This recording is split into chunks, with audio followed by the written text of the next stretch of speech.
back to CTN. I'm your host, Robert Van Sluten. This is the first of 2 episodes where we're going to explore the file system.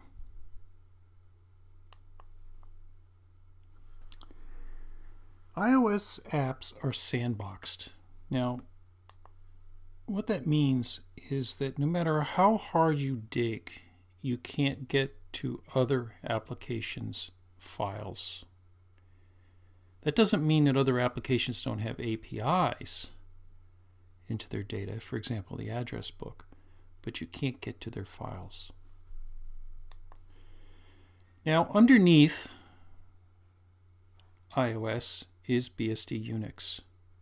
BSD UNIX file system is based on directories. It's the equivalent of a folder.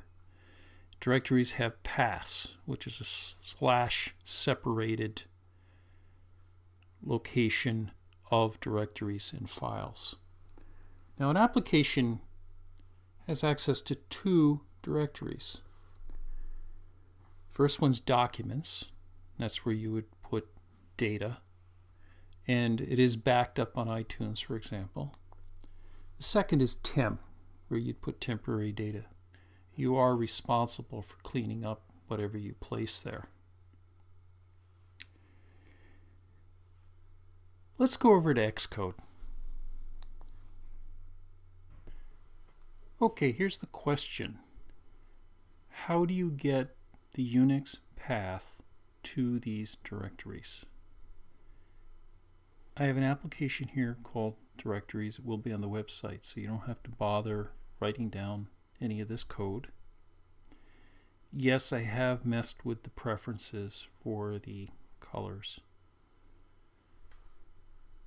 for the edit and console portions here. Let's attack the simplest one first, and that's the temporary directory. There is a function called ns_temporary_directory which returns a string, which is a path to the temp directory. And I simply follow that with a log that outputs that string. The document directory is a little bit more complex. There is a function called ns_search_path for directories in domains.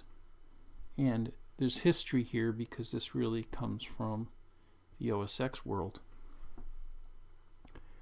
I'm looking for the ns document directory.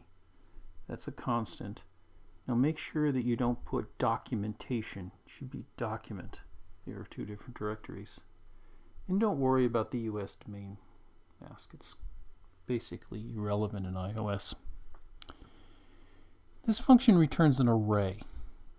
The first element of the array being the doc directory. So I just simply access array sub 0 and I output to the log. Now in simulation, the directories are going to be one thing.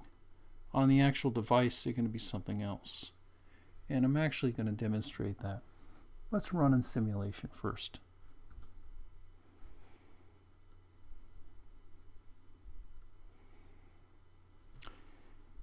There's some console output, and you'll notice there's this long path, and has to do with the application ID, but /documents. There's a different path for the temp. Now what I'm going to do is I'm going to stop this. And I have my iPad connected to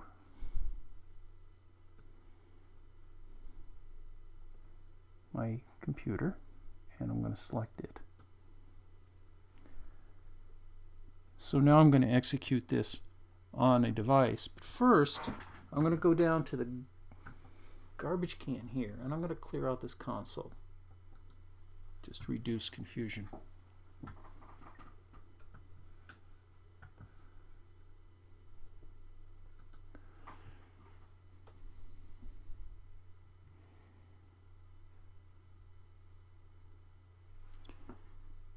And you'll notice that it's somewhat different.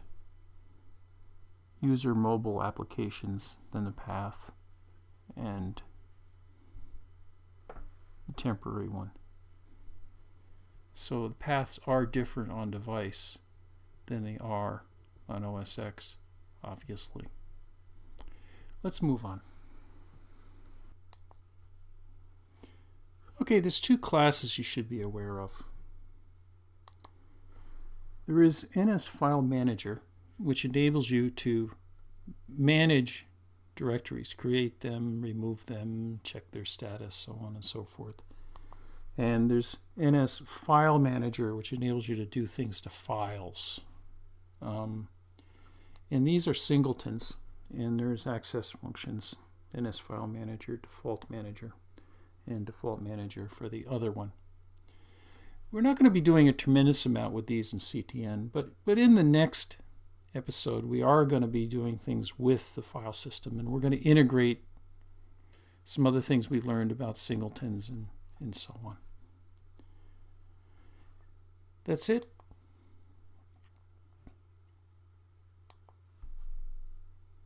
Thanks for watching.